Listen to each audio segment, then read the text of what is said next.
Hello,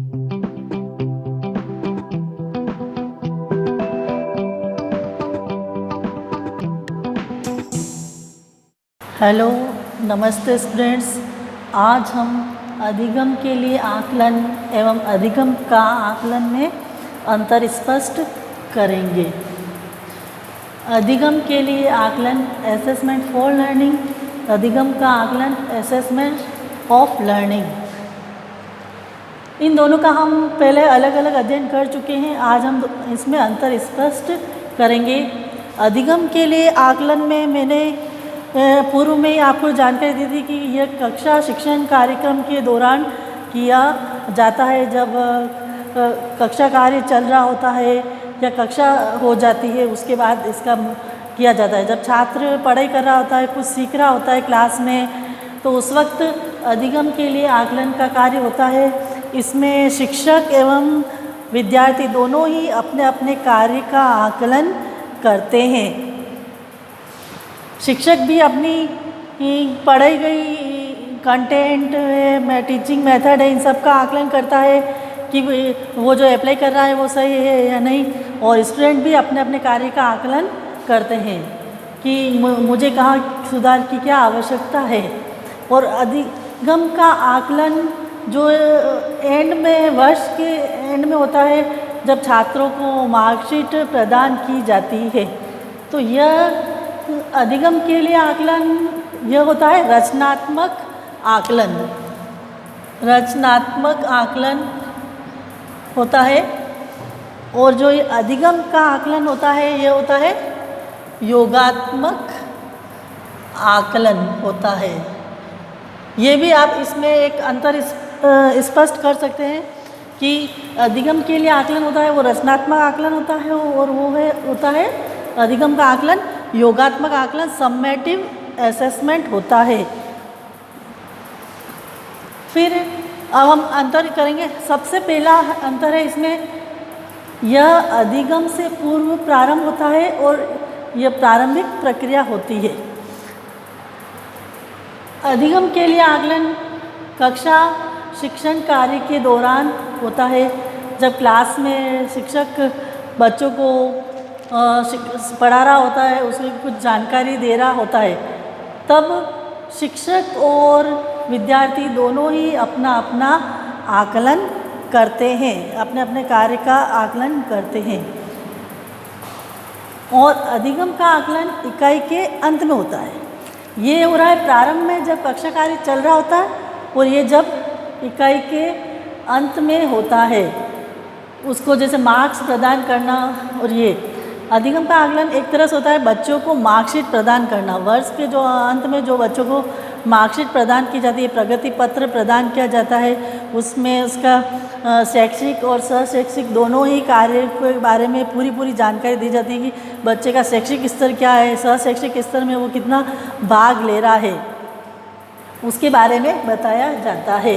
तो ये इकाई के अंत में प्रदान किया जाता है। जब मार्कशीट बच्चों को प्रदान की जाती है तो उसमें सब कुछ होता है। बच्चे के शैक्षिक पक्ष की भी जानकारी होती है और सहशैक्षिक पक्ष की भी जानकारी होती है। फिर ये अधिगम के लिए आकलन, यह अधिगम प्रक्रिया के बीच में होता है समस्या समाधान के लिए। यही कि जब कक्षा कार्य चल रहा होता है तभी यह बीच में चल रहा होता है। शिक्षक छात्र का मूल्यांकन, वो आकलन करते हैं कि मैं जो अभी कर रहा हूँ तो बच्चे को ये जो मेथड और टेक्निक कठिन तो नहीं लग रही है, ये जो कंटेंट है वो छात्र के अनुकूल है या नहीं है। तो ये जब पढ़ाई के बीच में ही होता रहता है। और यह आकलन के पश्चात परिणाम, मतलब पूरा हो गया है, साल भर शिक्षक ने छात्र का आकलन कर लिया होता है, फिर उसको वो मार्कशीट बनाता है और उसका पूरा आकलन करता है, देख के उसका पूरा आकलन करता है। फिर इसमें अधिगम के लिए आकलन में तुलना नहीं की जाती है। ये जब कक्षा शिक्षण कार्य चल रहा था तब होता है, तब इसमें एक छात्र की दूसरे छात्र के साथ तुलना नहीं करते, बल्कि जिस छात्र के जो कमजोरी लगती है उसको उसी वक्त हल कर दिया जाता है। जबकि इसमें तुलनात्मक अध्ययन होता है, कंपैरेटिव स्टडी होती है कि एक बच्चे का जैसे क्लास में रैंक क्या है, उसका परसेंट क्या है, उसका ग्रेड कौन सी मिली, ए ग्रेड मिली या बी ग्रेड मिली है। तो इसमें एक बच्चे का दूसरे बच्चे के साथ कंपैरिजन होता है, और जबकि इसमें कंपैरिजन नहीं होता है, ये तुरंत कक्षा में हल कर दिया जाता है। फिर फोर्थ है, शिक्षक एवं छात्र दोनों ही अपने अपने कार्य का आकलन करते हैं। ये मैंने पहले ही बताया कि इसमें शिक्षक एवं छात्र दोनों ही अपने अपने कार्य का आकलन करते हैं, अपनी अपनी कमजोरियों को पहचानते हैं और उसे दूर करते रहते हैं। जबकि इसमें सिर्फ शिक्षक का ही रोल होता है, छात्र का इसमें कोई रोल नहीं होता है। छात्र तो सिर्फ पेपर पेंसिल टेस्ट देता है, मतलब योगात्मक आकलन क्या होता है, पेपर पेंसिल टेस्ट देता है। छात्र तो लिखित परीक्षा दे देता है या मौखिक परीक्षा दे देता है, और शिक्षक उसका परिणाम घोषित करता है। फिर इसमें पृष्ठ पोषण दिया जाता है। जब क्लास में चल रही होती है तब बच्चा स्टूडेंट को फीडबैक दिया जाता है कि अब पढ़ाया जा रहा है तो वो सही कार्य नहीं कर रहा है, तो उसे जो भी उसकी अच्छाई है या कमी है उसको बताकर उसमें सुधार कर दिया जाता है, उसे तुरंत ही फीडबैक दे देते हैं। जबकि इसमें फीडबैक देने की कोई संभावना ही नहीं होती है। इसमें तो आप पूरा एग्ज़ाम हो गया होता है, बच्चे का ओरल रिटर्न सब कुछ, और मार्कशीट तैयार करके बच्चे को दे दी जाती है, और बच्चे का समग्र रूप से आकलन कर परिणाम घोषित कर दिया जाता है। यानी कि बच्चे का पूरा वर्ष भर का उसमें आकलन किया जाता है कि बच्चा कैसा था, टाइम पे आता था या नहीं था, पढ़ाई में कैसा था, शैक्षिक पक्ष में कैसा था, और को करिकुलर एक्टिविटी में कैसा था। इस प्रकार इसमें फीडबैक तो नहीं, फीडबैक देने की कोई संभावना नहीं होती, बल्कि उसको रिटर्न में लिखित रूप में एक मार्कशीट प्रदान कर दी जाती है। फिर इसमें अधिगम के लिए आकलन में कोई प्रामाणिक या विश्वसनीय सूचना नहीं दी जाती है। अब इसमें जब शिक्षक पढ़ा रहा है तो इसमें वो कोई भी एक प्रामाणिक या विश्वसनीय सूचना नहीं दे सकता, मतलब वो ओरली उस वक्त उसे उसकी कमी और अच्छाई बताता रहता है। जबकि इसमें तो प्रामाणिक एवं विश्वसनीय सूचना किसके दी जाती है, अंक एवं ग्रेड देकर, मतलब बच्चे को प्रगति पत्र दिया जा रहा है, प्रोग्रेस रिपोर्ट दी जा रही है, उसके हिसाब से बच्चे को नंबर देते हैं, ग्रेड देते हैं, तो ये विश्वसनीय सूचना होती है, एक रिटर्न रूप में सूचना होती है।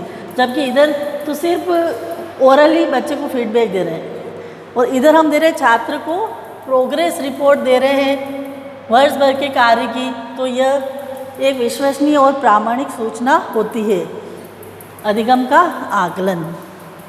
फिर है 7th है, इसमें शिक्षक की भूमिका पर्यवेक्षक के रूप में होती है, और जबकि इसमें शिक्षक निरीक्षण एवं मूल्यांकनकर्ता के रूप में होता है। इसमें शिक्षक सिर्फ बच्चे के जो कार्य दिया गया है उसका ऑब्जर्वेशन करता है, उसे देखता रहता है और उसे फीडबैक देता रहता है।